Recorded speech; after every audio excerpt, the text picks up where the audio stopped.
কেউ যদি মনে করেন যে আমরা বসি একটা দেখি উনার বয়ান যদি ভালো হয়, সুন্দর হয়, কণ্ঠ ভালো থাকে, তাইলে বসবো, নাইলে কিছুক্ষণ পর চলে যাব, তো আপনারা চলে যাইতে পারেন। আমার কণ্ঠ ভালো না, ভালো ইলিমওয়ালা না, সুন্দর করে কথাও বলতে পারি না। তবে এখন নজরুল রহমতের সময় আপনাদেরকে নিয়ে আল্লাহর দরবারে কিছু জিকির আজকার করে দুটি হাত তুলে কায়মন বাক্যে আল্লাহ পাক রব্বুল আলামিনের কাছে মাফ চাইব। আল্লাহ যেন আমাদের পিছনের সমস্ত জিন্দেগির গুনাহ খাতা মাফ করে দেন। আমরা আমিন। আপনারা হয়তো আমার কথা বুঝেন না, একটু আগান, সামনে দিয়ে আগান। ওই ভাই একটু সামনে দিয়ে আগান, আগান আগান আগান, আপনারা একটু আগান। আলহামদুলিল্লাহ, আপনাদের ময়মনসিংহে অনেক লোক আছে মাথায় টুপি দিয়ে মাহফিলে আসে। আমাদের সিলেটে বর্তমানে আমাদের বক্তারা হচ্ছে কণ্ঠচুর, অন্যের কণ্ঠ নকল করে বয়ান করে। বয়ান যেন সুন্দর হয়, আকর্ষিত হয়। আর আমাদের যুব সমাজ কণ্ঠ চায়, কি চায়? আমার সাথে কথা বলতে হবে, কি চায়? কণ্ঠ চায়। দুইজনের উদ্দেশ্য, একজনের উদ্দেশ্য বয়ান যেন সুন্দর হয় এবং মানুষ যেন আকর্ষিত হয়। আর আরেক গ্রুপ যারা শুনবে, ওদের উদ্দেশ্য হইল যে ভাইরাল বক্তা চাই। কি চাই? ভাইরাল বক্তা চাই। যে জন্যে আমাদের এই দেশে প্রত্যেক পাড়ায় পাড়ায়, বাড়িতে বাড়িতে মাহফিল হচ্ছে, কিন্তু মানুষের হেদায়েত হচ্ছে না। মানুষের কি হচ্ছে না? হেদায়েত হচ্ছে না। হাজার হাজার টাকা খরচ করে মাহফিল করা হয়, হাজার হাজার টাকা খরচ করে পিন্ডাল করা হয়, স্টেজ করা হয়। তারপরে বক্তাদেরকে আগে বিকাশ করা হয়, আসার পরে আরো টাকা দেওয়া লাগে। টাকা না দিলে লাইভে আইসা ওই মাহফিল কর্তৃপক্ষের বিরুদ্ধে কথা বলে। আচ্ছা, আপনারা যারা মুরব্বী আছেন, আপনারা হযরত গওহরপুরী রহমাতুল্লাহ আলাইহির নাম শুনছেন, দেখছেন হয়তো অনেকেই। শাইখুল হাদিস আল্লামা নুরুদ্দিন আহমদ গওহরপুরী রহমাতুল্লাহ আলাইহি, উনি আমার উস্তাদ, আমার পীর সাহেব। উনাকে কোথাও কোনো প্রোগ্রামে যাওয়ার পরে হাদিয়া, তোহফা এগুলা নিয়ে কথা বলতে শুনি নাই, দেখিও নাই। তো ওনাদের কথায় খুব আসর ছিল। মানুষ হেদায়েত হইত, মানুষ নামাজি হইত। মদ, ঘুষ, জুয়া, সুদ এইগুলা মানুষ ছাড়ত, গান বাজনা ত্যাগ করত, নামাজ ধরত।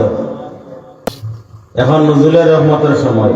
আল্লাহ পাক রব্বুল আলামিন আমাদের সামায়ে দুনিয়ায় এসে উনি বলতেছেন কি, আসলে কোনো গুনাহগার বান্দা গুনাহ থেকে মাফি চানেওয়ালা, আসলে কোনো অসহায় বান্দা সাহায্য চানেওয়ালা, আসলে কোনো নিরাশ্রয় বান্দা আশ্রয় চানেওয়ালা, আসলে কোনো বিপদী বান্দা বিপদ থেকে উদ্ধার হনেওয়ালা, আসলে কোনো বেমারি বান্দা বেমার থেকে শিফা চানেওয়ালা। আল্লাহ পাক রব্বুল আলামিন এই মুহূর্তে আমাদের মাথার উপরে আইসা, মাথার উপরের আসমানে আইসা ডাকতেছেন আর ঘোষণা দিতেছেন, এই সময় আমরা যাদের যে বিপদ আছে, এই বিপদ নিয়ে, যাদের যে হাজত আছে, এই হাজত নিয়ে আমরা আল্লাহ পাক রব্বুল আলামিনের দরবারে হাজির হব ইনশাআল্লাহ। বলেন ইনশাআল্লাহ, আর জুড়ে বলেন ইনশাআল্লাহ। আল্লাহ পাক রব্বুল আলামিন প্রত্যেকটা মানুষকে আল্লাহ তাআলা চান যে আমার এই বান্দা জান্নাত থেকে এসেছে দুনিয়াতে, আবার জান্নাতে চলে যাক। জান্নাত থেকে এসেছে, আবার জান্নাতে চলে যাক। এই জন্য আল্লাহ তাআলা সব সময় খুঁজতে থাকেন আমার যে গুনাহগার বান্দা গুনাহ করে ফেলেছে, আমার যে বান্দা পথহারা হয়ে গেছে, আমার যে বান্দাকে শয়তানে ওয়াসওয়াসা দিয়া অন্যদিকে নিয়ে গেছে, আমার সেই বান্দাটি কখন জানি আমাকে সে রব্বুল আলামিন বলে ডাক দিবে, রহমানুর রহিম বলে ডাক দিবে। আর ডাক দেওয়ার সাথে সাথে আমার কাছে তওবা করবে, ফিরে আসবে।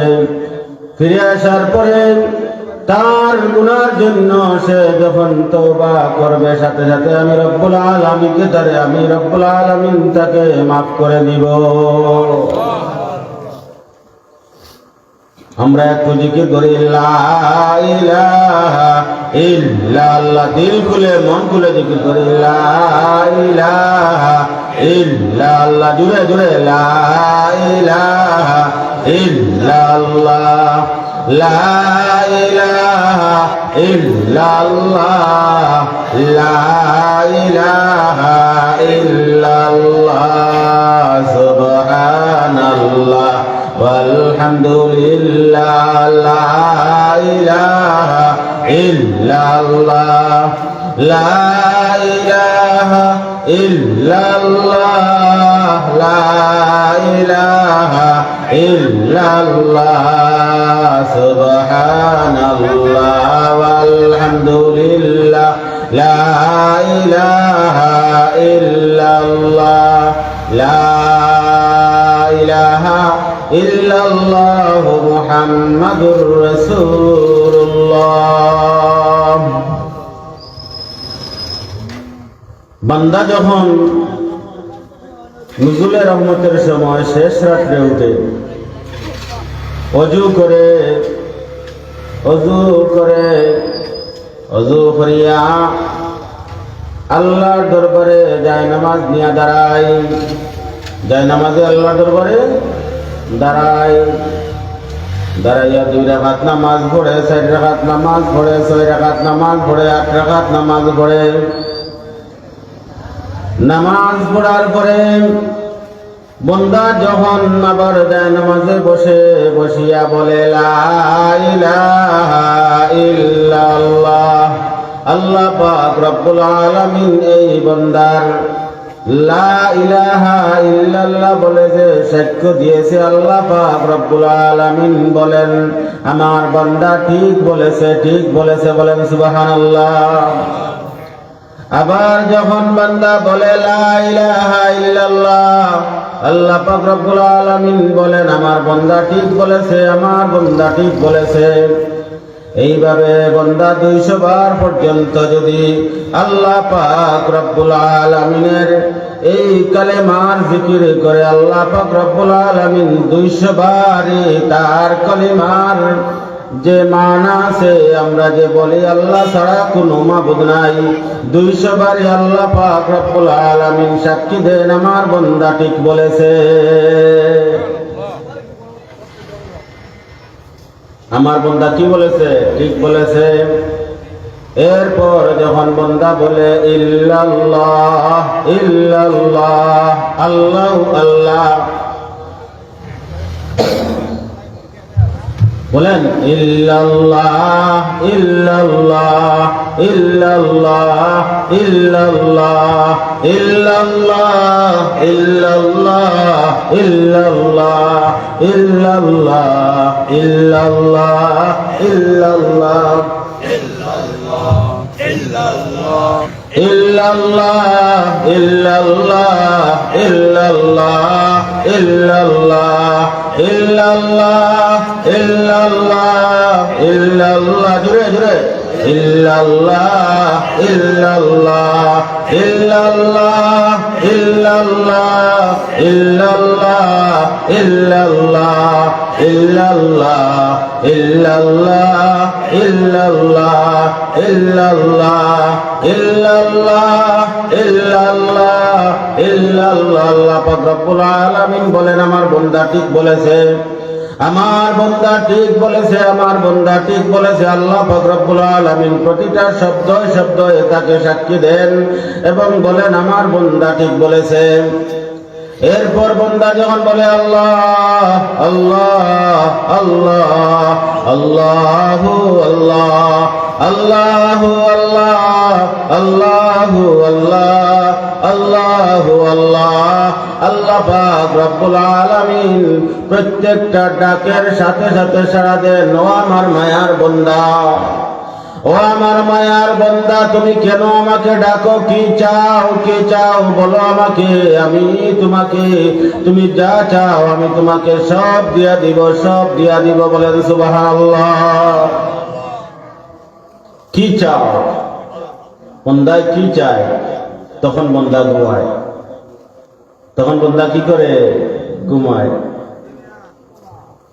রাত সারাদিন কাজ কাম করে, দোকানদারি করে, সারাদিন দিন মজুরের কাজ করে, রিক্সা চালাইয়া, ঠেলা চালাইয়া, ভ্যান চালাইয়া, অটো চালাইয়া, সিএনজি চালাইয়া, গাড়ি চালাইয়া সারাদিন ব্যস্ততার মাঝে থাকে।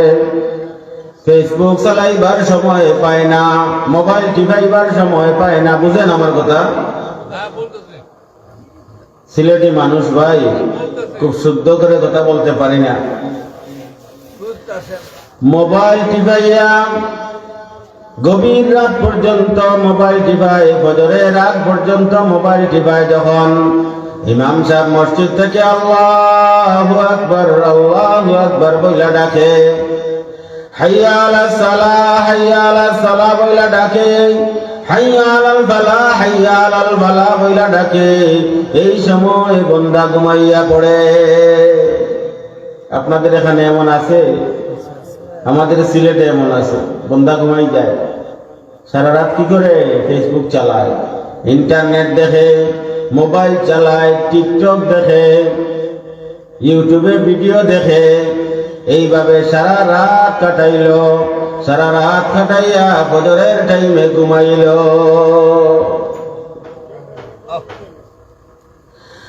আল্লাহ পাক রব্বুল আলামিনের এই জমিন থেকে যে বান্দায় সকাল বেলা ফজরের নামাজের সময়, ফজরের ওয়াক্তের সময় ওযু করিয়া মসজিদে গিয়ে আল্লাহ পাক রব্বুল আলামিনের দরজার মধ্যে ধাক্কা মারে। কি মারে? ধাক্কা মারে। দুপুর বেলা দরজায় ধাক্কা মারে, জোহরের আজানের পরে মসজিদে গিয়া আল্লাহ দরজায় ধাক্কা মারে। আসরের সময় বান্দা মসজিদে গিয়া আল্লাহর দরবারে ধাক্কা মারে। মাগরিবের সময় বান্দা মসজিদে গিয়া আল্লাহর দরবারে ধাক্কা মারে। এশার সময় বান্দা আল্লাহর দরবারে গিয়া ধাক্কা মারে। পাঁচবার ধাক্কা মারার পরে, পাঁচবার ধাক্কা মারার পরে বান্দা অসহ্য হয় না, ধৈর্য হারা হয় না। ধৈর্যের সাথে আবার রাত্রে 12টার পরে, 1টার পরে, 2টার পরে উঠিয়া আবার আল্লাহর দরবারে ধাক্কা মারে।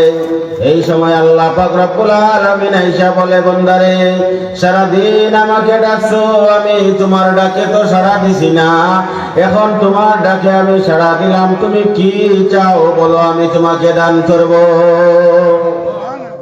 কি চাও? কি চাও তুমি? আমরা আল্লাহর কাছে চাইতে পারি না, আল্লাহর কাছে আমরা চাইতে পারি না, আল্লাহর কাছে চাওয়ার সময় নাই। ও ভাই, প্রত্যেক দিন আপনার মতো আমার মতো কত ভাই ঘর থেকে মোটরসাইকেলে বের হয়ে যায়, রাস্তায় গিয়া অ্যাক্সিডেন্ট কইরা এই দুনিয়া থেকে চলে যায়। অনেক প্রোগ্রাম নিয়ে ঘর থেকে বাইর হয়, অনেক কাজ কাম নিয়ে ঘর থেকে বাইর হয়, কিন্তু কাজ কাম গুলা কাজ কামের জায়গায় পড়ে থাকে। সে হয়তো মেডিকেলে চলিয়া যায়, আর না হয় কাফনের ভিতরে ঢুকিয়া যায়। আমরা ঘুমাই, আমরা এগুলা চিন্তা করি না। একবার চিন্তা করে দেখেন, এই ছোটবেলা থেকে এই পর্যন্ত কত মানুষকে আপনি আমি দাফন করেছি, কত মানুষকে আমরা কবরে রাখে আসছি।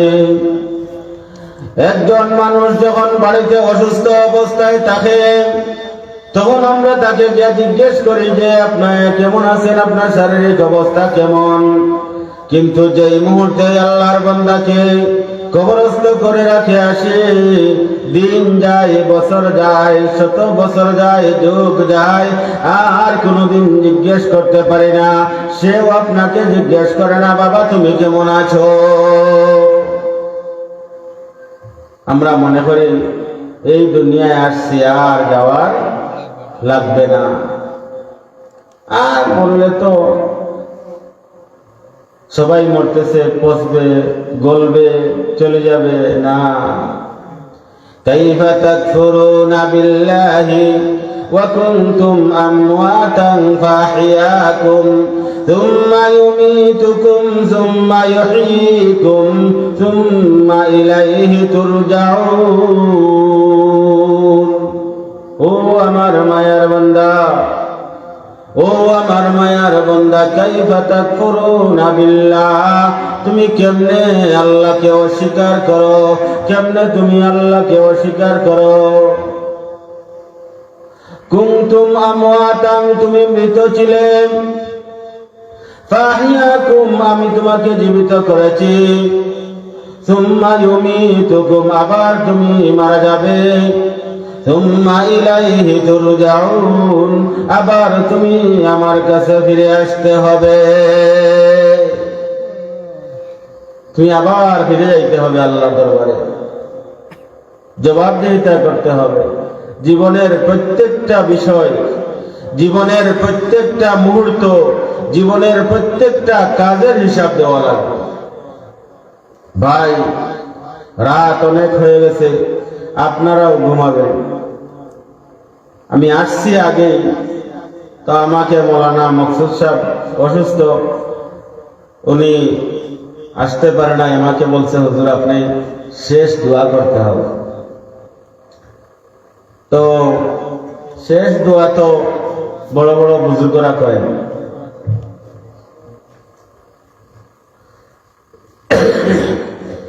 বড় বড় বুজুর্গরা কি করেন? শেষ দোয়া করেন। কামিল আল্লাহওয়ালা শেষ দোয়া করেন। এই লিফলেটের মধ্যে দেখছি পীরে কামিল। আচ্ছা বলেন তো, এই পৃথিবীর কেউ, আল্লাহ ছাড়া এই পৃথিবীর কেউ কি আমার আমল সম্পর্কে জানে? আমি কি করি এটা জানে?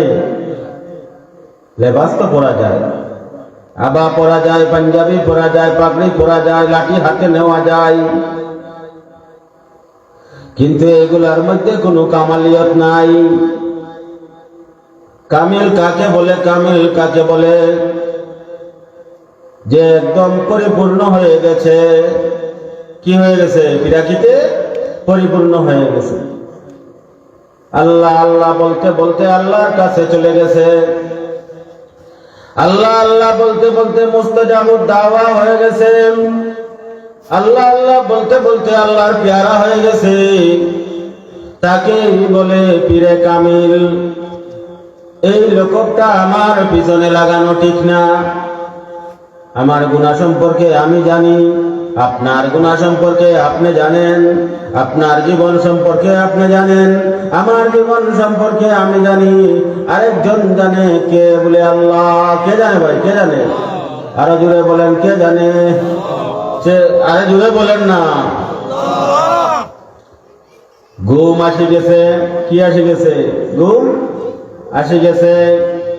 এই মুহূর্তে যদি এই এলাকার এমপি সাহেব এক বক্স টাকা নিয়ে, এক বস্তা টাকা নিয়ে আপনাদের এখানে আসে, আসার পরে যদি বলে যে আমি টাকাগুলা বিতরণ করব, আপনি কি মনে করেন এই এলাকার কোনো মানুষ কি করে ঘুমাইতে পারবে?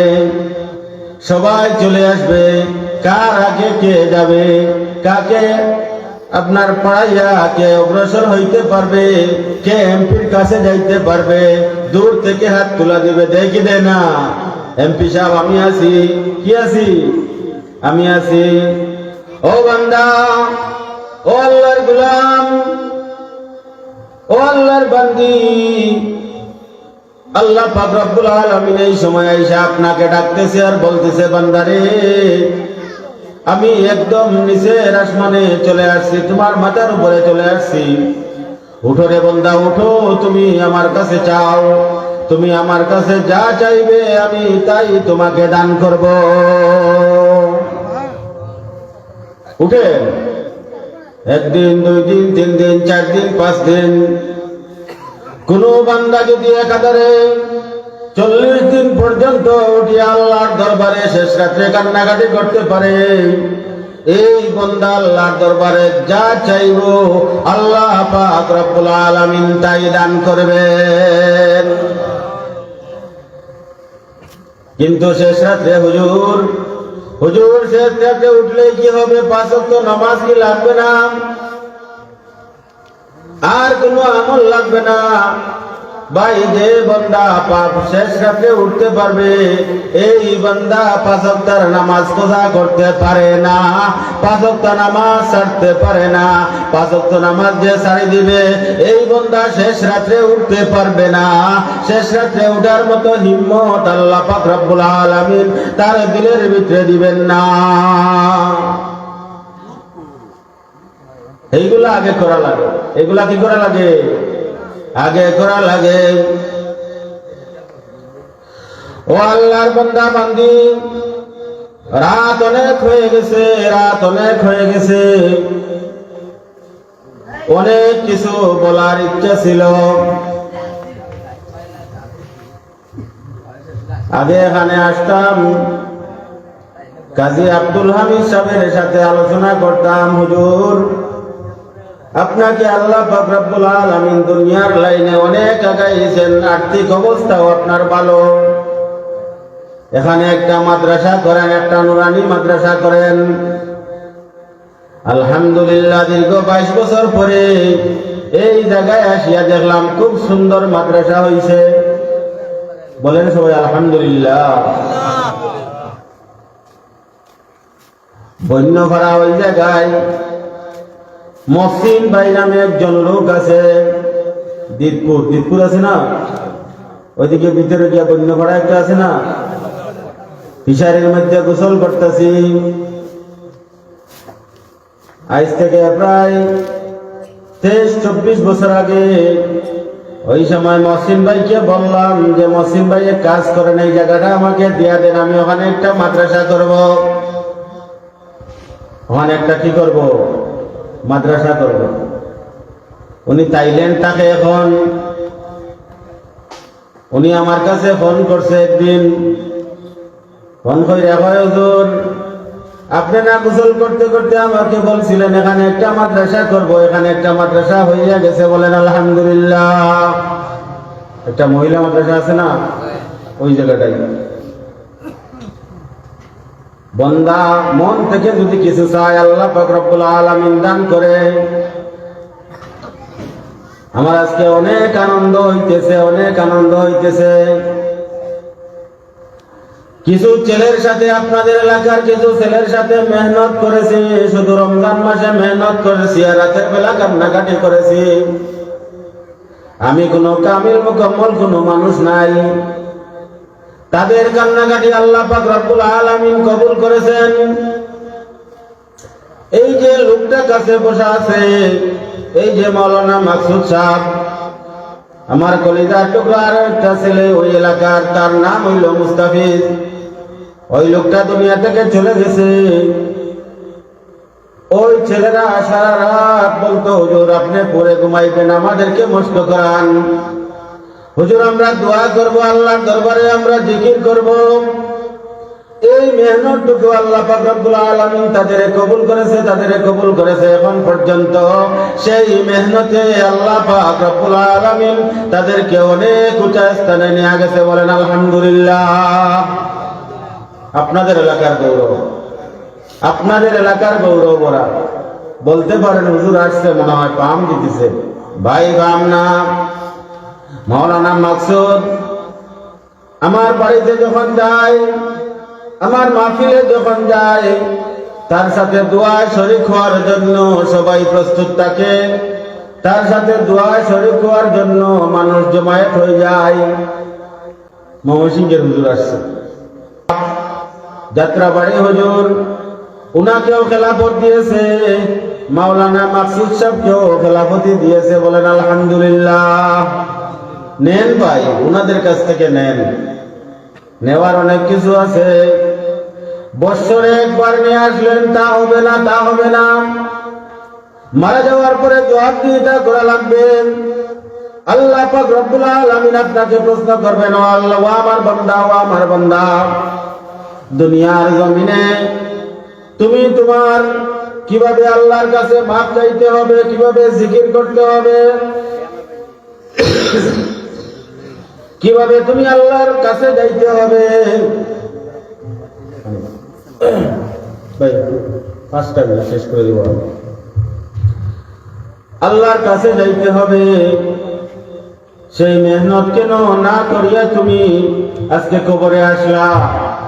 তখন আপনারা বলতে পারবেন না এই কথা যে আমরা তো এগুলা শিখতে পারি নাই, আমরা তো দোয়া শিখাইবার মতো কেউ ছিল না আমাদের, জিকির শিখাইবার মতো কেউ ছিল না আমাদের, আল্লাহ কেউ ছিল না, এই কথা বলতে পারবেন না। আল্লাহ দিয়া দিছেন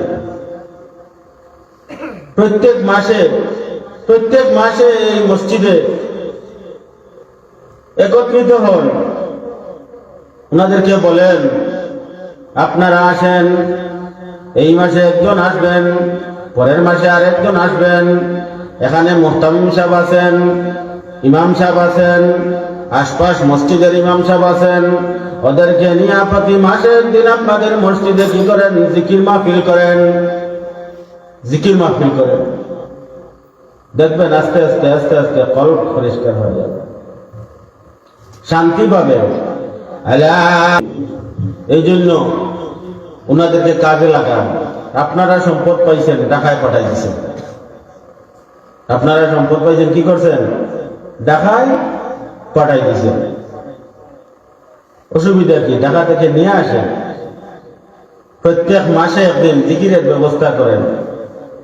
আমিও আসবো, চলমান জিকির যদি থাকে আমিও আসবো। আমি মাহফিলে কথা বলতে খুব একটা ভালোবাসি না, ভালো লাগে না। প্রতিদিন মানুষের বাড়িতে গিয়া 15 জন 20 জন, একটা বাড়িতে 4টা 5টা 10টা 15টা পরিবার থাকে না? ওখানে গিয়া সবাইকে একত্রিত করে আল্লাহর জিকির করি, তওবা করি। ও ভাই, তওবা খুব মারাত্মক একটা বিষয়। বান্দা তওবা করলেই ইবলিস শয়তানের সারা জিন্দেগির গুনাহ খাতা সব ইবলিস যা করাইছে সবগুলারে কি করে দেয়? আল্লাহ পাক রব্বুল আলামিন দইয়া মুছিয়া পরিষ্কার করে দেয়। বলেন সুবহানাল্লাহ। এই জন্য তওবার আয়োজন করেন, জিকির করেন, তওবা করেন, জিকির করেন, তওবা করেন, জিকির করেন, তওবা করেন। আল্লাহ বলেন কি বলেন? আল্লাহ বলেন দুনিয়ার কেউ আপন না, কেউ আপন না। একবার চিন্তা করে দেখেন, যে ছেলের জন্য আপনি সকাল থেকে বিকাল পর্যন্ত, বিকাল থেকে সকাল পর্যন্ত মেহনত করতেছেন, মেহনত করার পরে ছেলেকে মানুষ বানাইলেন। কি বানাইলেন? মানুষ বানাইলেন, ব্যারিস্টার বানাইলেন, এমপি বানাইলেন, মন্ত্রী বানাইলেন, মিনিস্টার বানাইলেন, উকিল বানাইলেন, ডাক্তার বানাইলেন। বানানোর পরে এই ছেলেটা কি করলো? এই ছেলেটা আর একটা ডাক্তার নিজে বিয়া করলো। করেনি না? করে না? করেনি না? করে না? ডাক্তার নি তো আপনার এই টিনের ঘরে থাকবে না, আপনার এই বাংলা ঘরে থাকবে না, তার জন্য বাসা দরকার। তখন ছেলেটা কি করলো? এই মেয়েকে নিয়ে বাসায় চলিয়া গেল। যখন আপনার আমার মালাকুল মউত আসবে, মউতের ফেরেশতা আসবে, তখন আমাকে মুখে পানি দেওয়ার মতো কেউ থাকবে না। তারে পড়াইয়া কি হইল? একটু চিন্তা করেন, একটু ভাবেন। এই যে প্রতিষ্ঠান, এই প্রতিষ্ঠানে আপনার বাচ্চাদের প্রতিষ্ঠানের দিকে খেয়াল রাখেন, খেয়াল করেন।